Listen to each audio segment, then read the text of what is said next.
पहुंचा, लेकिन अदालत ने उसका सरेंडर लेने से इनकार कर दिया। कोर्ट ने साफ कहा है कि मामला भोपाल से जुड़ा है, इसलिए उसे वहीं की अदालत में सरेंडर करना होगा। उधर हफ्ते भर तक आरोपी तक नहीं पहुंच पाने पर सरकार की कार्यशैली पर भी सवाल उठने लगे। माना जा रहा है कि पुलिस की नाकामी सरकार को भी नागवार गुजरी। 2 दिन पहले मुख्यमंत्री डॉक्टर मोहन यादव ने तुषार शर्मा के पिता से मुलाकात कर मामले की सीबीआई जांच का भरोसा दिया था और आज मध्य प्रदेश सरकार ने केंद्र सरकार को आधिकारिक तौर पर सीबीआई जांच की सिफारिश की। इसी दौरान जबलपुर हाई कोर्ट ने भी मामले को बेहद गंभीर मानते हुए तुषार शर्मा के शव का दोबारा पोस्टमार्टम कराने का आदेश दिया। यह पोस्टमार्टम विशेषज्ञ डॉक्टरों की निगरानी में कराया जाएगा ताकि मौत की असली वजह क्या है यह पता चल सके। अब सवाल कई हैं, क्या पुलिस की शुरुआती जांच में लापरवाही हुई? क्या पोस्टमार्टम रिपोर्ट में कुछ छिपाया गया? क्या सीबीआई जांच से तुषार को इंसाफ मिल पाएगा? इन्हीं सवालों को लेकर आज हम करेंगे बड़ी बहस। अगर सवाल कई गंभीर हैं, या आखिरकार ये चल क्या रहा है, तो चर्चा की शुरुआत करें उससे पहले हम आपको बयान सुनाते हैं।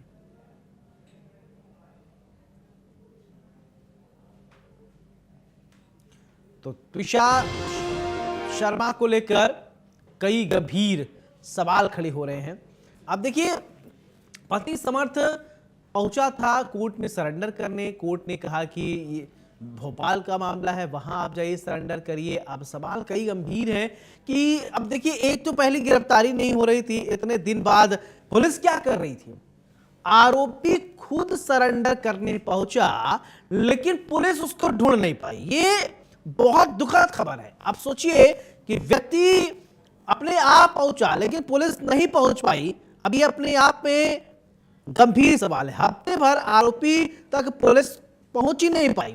अब सवाल उठ रहा है कि अगर पुलिस पहुंच जाती तो गिरफ्तारी होती। 2 दिन पहले पीड़ित परिवार मुख्यमंत्री डॉक्टर मोहन यादव से मुलाकात किया। तुषार शर्मा के पिता से मुलाकात कर मामले की गंभीरता को ध्यान में रखते हुए ये बात कही। इसी में जबलपुर हाई कोर्ट ने भी मामले को बेहद गंभीर मानते हुए तुषार शर्मा के शव का दोबारा पोस्टमार्टम कराने की बात कही। ये पोस्टमार्टम विशेषज्ञ डॉक्टरों की निगरानी में कराई जाएगी ताकि मौत का असली वजह क्या है अब ये जांचा जाए। अब देखिए, पति समर्थ सिंह ने सरेंडर कर दिया है। सरेंडर के बाद अब ये पता चल जाएगा कि आखिरकार मौत की जो मुख्य वजह है वो क्या है। मौत के कारणों का जो है खुलासा होगा। अब देखिए, इसके पहले बेल्ट का एक रिपोर्ट आया था, क्या किस तरीके से सुसाइड किया गया। अब एंगल, कई एंगल है, या हत्या है या आत्महत्या है, हर एक एंगल से जांच हो रही है। देखिए, अब दोबारा पोस्टमार्टम कराया जाएगा, दिल्ली में कराया जाएगा और डॉक्टरों की बाकायदे पैनल होगी, वो जांचेगी, समझेगी कि आखिरकार ये मौत के पीछे वजह क्या है। अब कहा यह जा रहा है कि जो तुषार शर्मा का शव है उसको डीप फ्रीजर में अभी फिलहाल रखा गया है, और क्योंकि डेथ होने के बाद जो शरीर होता है वो उसमें सड़ गल जाता है, अमूमन यही होता है, लेकिन उसको प्रिजर्व करके रखा जाता है कि ताकि उसको हम सुरक्षित कर सकें और चीज़ों को समझ सकें। अब रिपोर्ट, पोस्टमार्टम रिपोर्ट आएगा, फिर इसके बाद अगर नहीं समझ में आएगा विसरा रिपोर्ट भी लाया जाता है। विसरा रिपोर्ट से भी समझ में आ जाएगा कि आखिरकार ये हत्या है, आत्महत्या है, और एक एंगल। अब बहरहाल पति समर्थ सिंह ने जब गिरफ्तारी अभी नहीं हुई थी, उसने खुद कोर्ट में सरेंडर किया है, तो अब पुलिस पूछेगी और समझेगी कि आखिरकार पूरे मामले को लेकर उसका क्या स्टैंड है, कि क्या उसने हत्या की। अगर उसने हत्या, समर्थ सिंह ने हत्या नहीं की या कोई वजह और रही, तो वो भागा क्यों, फरार क्यों था। उस चलिए, हमारे साथ 3 मेहमान खास जोड़े हैं। सबसे पहले परिचय करवाते हैं, फिर इसके बाद चर्चा की शुरुआत करते हैं। सागर कसेरा जी हैं, भारतीय जनता पार्टी के प्रवक्ता हैं, बहुत बहुत स्वागत है। प्रवीण धौलपुरे जी हैं, कांग्रेस के प्रवक्ता हैं, बहुत बहुत स्वागत है। दिनेश शुक्ला जी हैं हमारे साथ है, वरिष्ठ पत्रकार हैं, बहुत बहुत स्वागत है। चर्चा की शुरुआत दिनेश जी मैं आपसे करना चाहता हूँ। देखिए, तुषार शर्मा का ये पूरा मामला बहुत कई एंगल में उलझा हुआ नजर आ रहा है। अभी तक तो पति समर्थ सिंह गायब था, वो खुद सरेंडर करने पहुंचता है, मध्य प्रदेश की पुलिस उसको खाक छान नहीं पाती, उसको पकड़ नहीं पाती, वो खुद आता है। तो एक तो पुलिसिया कार्य प्रणाली पर सवाल उठ रहे हैं, दूसरा अब पोस्टमार्टम कराया जाएगा फिर से। तो क्या पहले पूरे इस घटनाक्रम को कैसे देखते हैं दिनेश जी?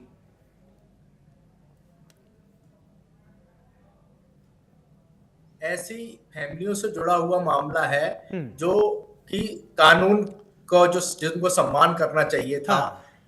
जो पूर्व डीजे रही हैं भोपाल में, गिरिवाला सिंह जी, उनको कानून का सम्मान करना चाहिए था। वो कानून का सम्मान करते हुए तो दिखी नहीं, क्योंकि जब कानून का सम्मान, कानून जो है अपने तरह से काम करता है, वो अपने आप को गिल्टी महसूस क्यों कर रही थी जब अगर ऐसा कुछ मामला था नहीं जिससे उनको बचने की जरूरत थी। वो अग्रिम जमानत के लिए अपील करती हैं उसी कोर्ट में भोपाल के, जहां पर वो डीजे रही हैं। और बात यहाँ ये नहीं है, बात ये है कि जब वो डीजे थी तो ऐसे मामलों में क्या वो जमानत, अग्रिम जमानत देती थी? बिल्कुल नहीं देती थी, क्योंकि जो वकीलों के बीच भोपाल जिला कोर्ट में आजकल जो चर्चा सबसे ज्यादा गर्म है वो यही है कि जब डीजे थी मैडम तब तो ऐसे मामलों में कभी नहीं दिया उन्होंने अग्रिम जमानत। तो इस तरह के मामले हाई कोर्ट जाते थे, जबलपुर जाते थे, कभी वहां से जमानत मिलती थी। ये मामले सही हो, आरोपी के प्रति नहीं हो, लेकिन एक कहावत जो है कि जाके पैर न फटी बीमारी वो कहा जाने पीर पर आई। जी बिल्कुल। तो इस तरह का मामला यहाँ पर दिख रहा है। जब गिरिवाला सिंह खुद ही मीडिया के सामने आकर अपनी बात कहती है, मीडिया ट्रायल एक तरह से अब इस केस का लगातार चल रहा है, जबकि उनको अपने वकील पर विश्वास करना चाहिए। बिल्कुल दिल्ली जी, देखिए मीडिया ट्रायल काम नहीं चलेगा। जो जुडिशियल सिस्टम में जो आईपीसी सीआरपीसी की धाराएं होती, जो कानून का प्रावधान है, उसको उनको पालन करना पड़ेगा। वो भी उस सिस्टम को पार्ट नहीं, बड़ी करीबी से समझती हैं, अब वो देखी हैं। चलिए ठीक है प्रवीण जी, मैं आपसे जानना चाहता हूँ, कंप्लीट करिए। अच्छा ठीक है दिनेश जी, कंप्लीट करिए अपनी बात। बात यही खत्म नहीं होती है कि न्यायालय का सम्मान कर रहे हैं, न्याय के व्यवस्था का सम्मान कर रहे हैं कि नहीं। बात ये भी है कि पुलिस की जो अक्षमता देखने को मिली है, पुलिस जिस तरह से लापरवाही पर लापरवाही करती हुई नजर आई। और आज जब सामर्थ्य सिंह जो है वो जबलपुर में उच्च न्यायालय में वहां सरेंडर करने गए थे, जब उनको देख लिया गया, समझ लिया गया, तो भोपाल की पुलिस पहुंची, उन्होंने गिरफ्तार किया। तो पुलिस आखिर किस बात का इंतजार कर रही थी? क्या उनको भी अग्रिम जमानत दिलाने का इंतजार कर रही थी? क्या पुलिस? जी ठीक है प्रवीण जी, मेरा सवाल आपसे, समर्थ सिंह ने अब पहले जबलपुर जाता है वो कि सरेंडर करने, लेकिन वहां के जो इसके विषय में जानकार हैं, कानून के जानकार, वो कहते हैं भैया भोपाल का मामला आप वहां जाके सरेंडर करिए। बहरहाल लेकिन इसमें पुलिसिया कार्यप्रणाली को आप कैसे देखते हैं? पुलिस खोज नहीं पाती है, अपने आप आरोपी चल रहा है, वहां पहुंच रहा है कोर्ट में, पुलिस क्या कर रही है? पुलिस की क्या भूमिका है? देखिए, अगर पुलिस सक्रिय और प्रभावी होती तो शायद जो 7 दिनों पहले ये मामला आया तो ये तभी उनकी गिरफ्तारी हो गई होती। सक्रियता पुलिस की स्पष्ट दिख रही कि पुलिस ने किस तरह से डील मोल करा इस मामले को, क्योंकि एक हाई प्रोफाइल मामला था।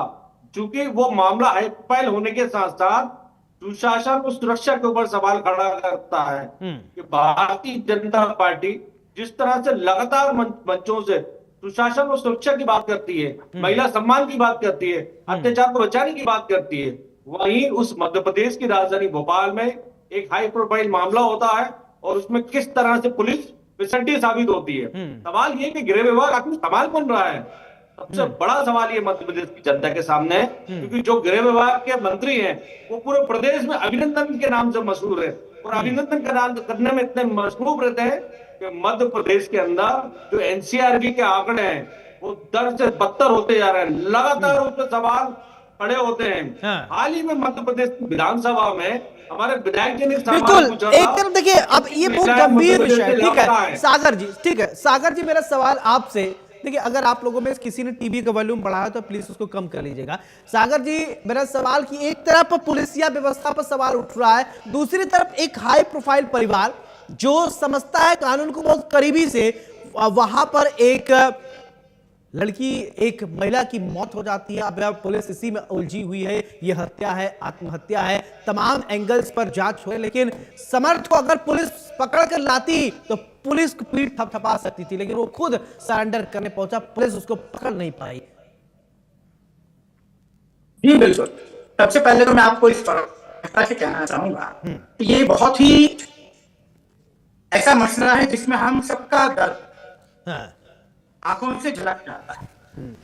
पिसा बिटिया की दुखद मृत्यु पर गहरी संवेदना में व्यक्त करता हूँ।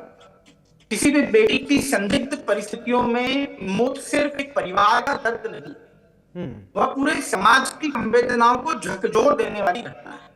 और इसलिए मैं स्पष्ट शब्दों में कहना चाहता हूं, मोहन यादव सरकार में रसूख नहीं, कानून का राज चलना है। और ये स्पष्टता से तब मैं कहता हूं जब मोहन यादव जी की सरकार में मानवता से जुड़े किसी भी मुद्दे पर जीरो टॉलरेंस की स्पष्ट नीति। जी यह सरकार संवेदनशील भी है, नहीं, मैं मानता कि संवेदनशीलता है, लेकिन अगर पुलिस पकड़ लेती बजाता, मैं बोलता कि हाँ नहीं आपने काम किया, आरोपी खुद पहुंचना, पुलिस आपकी कुछ नहीं कर पाई, आपकी पुलिस कुछ नहीं कर पाई। से बचना चाहिए। क्या करना गृह मंत्री जी का इस्तीफा लेना चाहिए। मैं आपको जवाब देता हूं, बात करने की हिम्मत रखिए। और पहली बात, मौतों पर राजनीति करना बंद करिए। कांग्रेस के हमारे मौत की राजनीति नहीं है, पुलिसिया फेल्योर है ये आपका। आपको जवाब दे रहा हूँ, सुनिए। ये वही मध्य प्रदेश है जहाँ सबसे पहले प्रभावशाली लोगों के मामले में फाइलें दब जाती थी, जांच धीमी पड़ जाती थी, पीड़ित परिवार न्याय के लिए सालों साल भटकता था। लेकिन आज सुन लो भैया, सुन लो, आपकी शंका का समाधान मेरी अगली लाइन में है, सुनो। मोहन यादव सरकार ने साफ किया कि कानून का राज नारा नहीं होगा, शासन का चरित्र होगा। और पुलिस ने क्या किया तो मैं बताता हूं। पुलिस ने स्पष्ट रूप से महिलाओं की सुरक्षा के लिए एक तंत्र मोहन यादव जी की सरकार ने बनाया और स्पष्ट रूप से निष्पक्षता से उन्होंने जांच की। अगर आप ये प्रश्न उठाते हैं, अरे सुन लो भाई, आप सुन लो, आप सुनिए। अगर आप ये कहते हैं कि सरेंडर हुआ तो पुलिस ने क्या किया, तो सरेंडर भी कानून की प्रक्रिया का हिस्सा है। कोई भी भागने का रास्ता नहीं मिला, इसलिए भी सरेंडर हो सकता है। सरेंडर करने के बाद कानूनी कार्रवाई और न्यायिक प्रक्रिया पूरी तरह से चलती रहने वाली। अब पुलिस क्या कर रही थी, सुनो केस, अरे भैया आप ही बोलते रहेंगे तो फिर मैं क्यों हूं यहाँ पे। केस की हर एंगल से जांच पुलिस कर रही थी, डिजिटल और तकनीकी साक्ष्य जुटा रही थी। अपने अपने टाइम में बोलो ना भैया, आप इंडिया न्यूज पे बैठे हुए हो। ये कांग्रेस का आपने क्या आपका कार्यालय समझ रखा है कि जिस जहां मंच पे खड़े हो गए मां को गाली प्रधानमंत्री जी की दे दो। अरे आप इसको दूसरे दिशा मत ले जाइए सागर जी, मैं बहुत गंभीर विषय पे बात कर रहा हूँ, आप दूसरे दिशा मत ले जाइए, आप अपने पुलिस पर बात करिए, दूसरा दिशा एंगल मत दीजिए, एंगल नहीं चाहिए। दिशा विहीन बात जब कांग्रेस की प्रवक्ता करेंगे तो मुझे आईना दिखाना पड़ेगा। मैं पुलिस की बात कर रहा हूँ। केस की हर एंगल से पुलिस जांच कर रही थी, डिजिटल और तकनीकी साक्ष्य जुटा रही थी, संबंधित लोगों से पूछताछ कर रही थी, परिवार की शिकायतों को रिकॉर्ड कर रही थी और पूरे मामले को संवेदनशील श्रेणी में मॉनिटर कर रही थी। इसलिए माननीय मुख्यमंत्री जी ने स्वयं सीबीआई जांच की सिफारिश करके इससे केंद्र सरकार को। चले ठीक है, प्रवीण जी कुछ बोलना चाहते, बोलिए प्रवीण जी। ठीक है सागर जी, आपकी बात आगे। ठीक है, एग्रेशन वाला आज विषय एग्रेशन का नहीं है सागर जी, बहुत गंभीर विषय है एग्रेशन का। आज नहीं, बहुत आज एग्रेशन वाला मुद्दा नहीं है, एग्रेशन वाला मुद्दा होता तो करते, लेकिन बहुत समाज के लिए बहुत दुखद खबर है, उस पर हम चर्चा कर रहे हैं। हर जुड़े मुद्दे पर परिवार समाज के हर व्यक्ति को अग्रेसिव होना चाहिए, और वो भी तब जब कांग्रेस गंदी और ओछी राजनीति करे। बहुत गंभीरता से इस पर मुद्दे को सही करना चाहिए, क्योंकि इस जो दहेज वाला मामला चल रहा है हमारे समाज को दीमक की तरह अंदर अंदर चाल दे रहा है। लेकिन आज तक कितनी सरकारें आई चली गई और इतने कड़े कानून हैं, लेकिन वो अभी भी सिस्टम चल ही रहा है। प्रवीण जी कुछ बोलना चाह रहे हैं, आप बोलिए जल्दी, फिर दिनेश जी के पास जाऊंगा। मैं यही बोलना चाह रहा हूं कि सरकार की जो मंशा है कि विपक्ष के प्रवक्ताओं के साथ सत्ता के प्रवक्ताओं को कैसा व्यवहार करना चाहिए और प्रदेश के चौथे स्तंभ मीडिया के साथ क्या व्यवहार करना चाहिए, थोड़ा सीखने का विषय है, क्योंकि बहुत ही संवेदनशील विषय है।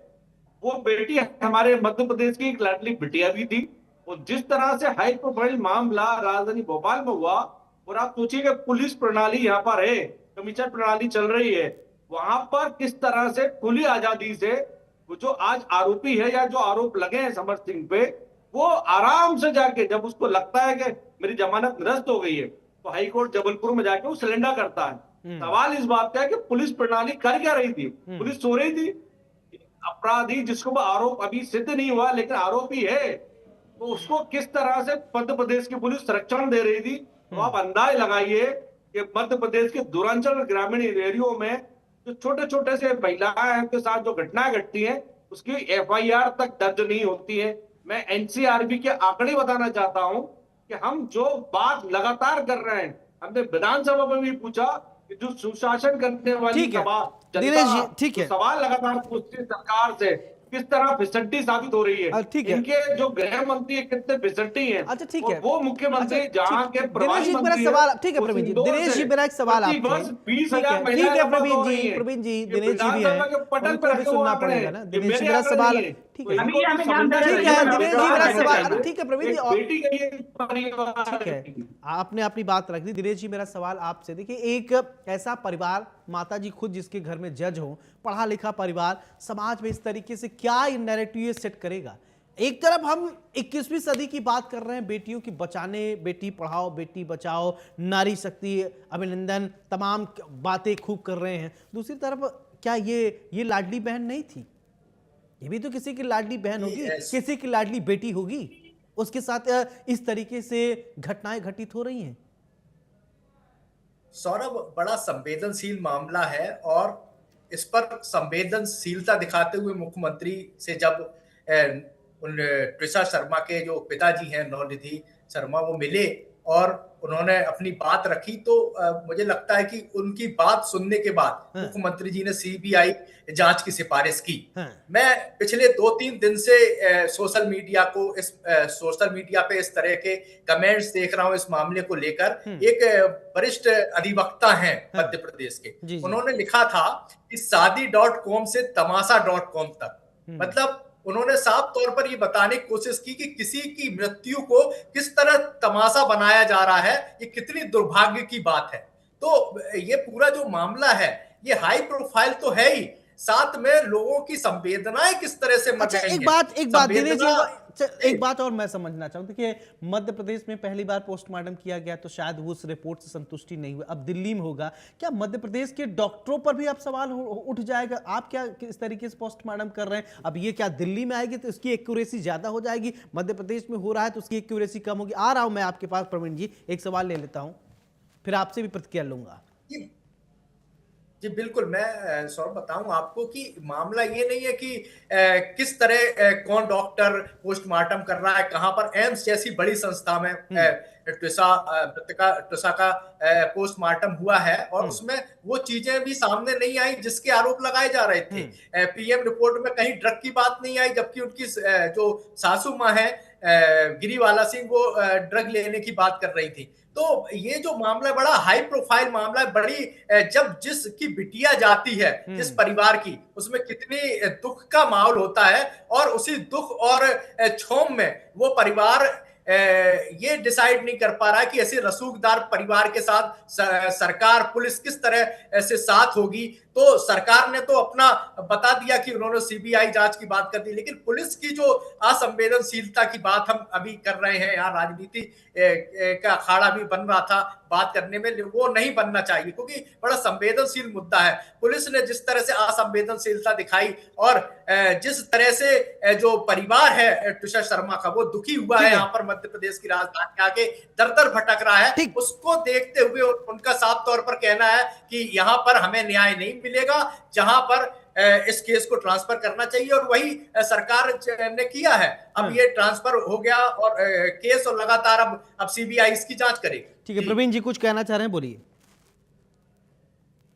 नहीं, मेरा वही कहना था कि संवेदनशील विषय पे मध्य प्रदेश की पुलिस आखिर कर क्या रही थी। जब ये देश की मीडिया ने उछाला है तब जाके सोती हुई मध्य प्रदेश की पुलिस जागी है। आप सोच लीजिए कि वो परिवार लगातार आज भी उस बेटी की लाश हमारे मध्य प्रदेश की राजधानी के एम्स में रखी हुई है। वो जो पोस्टमार्टम हुआ उस पर सवाल लगातार उठ रहा है, उसकी फैमिली जो सवाल उठा रही है। मध्य प्रदेश की पुलिस तो प्रेशर देकर उनका क्रियाक्रम करवाने के लिए बैठी थी। अब आप सोच लीजिए राजधानी के हाल है, और जो भारतीय जनता पार्टी सुशासन वाली जो सरकार है वो इवेंटों में किस तरह सुशासन दिखाती है, पोस्टरों में। ठीक है, एक छोटा सा प्रतिक्रिया सागर जी, फाइनल कमेंट। ठीक है सर, ठीक है, एक छोटा सा प्रतिक्रिया सागर जी। बोलना बंद करेंगे, अभी हमें ज्ञान दे रहे थे तो मैं अपनी बात रखूंगा। देखिए दिनेश जी ने बिल्कुल सही बात कही थी अपने प्रथम वक्तव्य में। ज्ञान नहीं दे रहा हूं, जल्दी, मेरे पास वक्त की कमी है सागर जी, आप भी अपने ज्ञान के चक्षु खोल के कुछ बता दीजिए प्लीज। चलिए, बहुत बहुत शुक्रिया आप सभी मेहमानों को हमारे साथ चर्चा करने के लिए। तो मध्य प्रदेश पुलिस के अब कार्य प्रणाली पर भी सवाल उठे हैं और अगर समर्थ सिंह को पुलिस गिरफ्तार कर लेती तो पुलिस को जरूर उसका पुलिस के पीठ थपथपाया जा सकता था, लेकिन ऐसा नहीं हुआ। खुद आरोपी सरेंडर करने पहुंचा। बहरहाल अब हर एक राज खोलेंगे, पुलिस इन्वेस्टिगेट करेगी और ये पता चल जाएगा आखिरकार हत्या हुआ है या आत्महत्या है, क्या है, क्यों समर सिंह फरार था। बड़ी बहस में मेरे साथ फिलहाल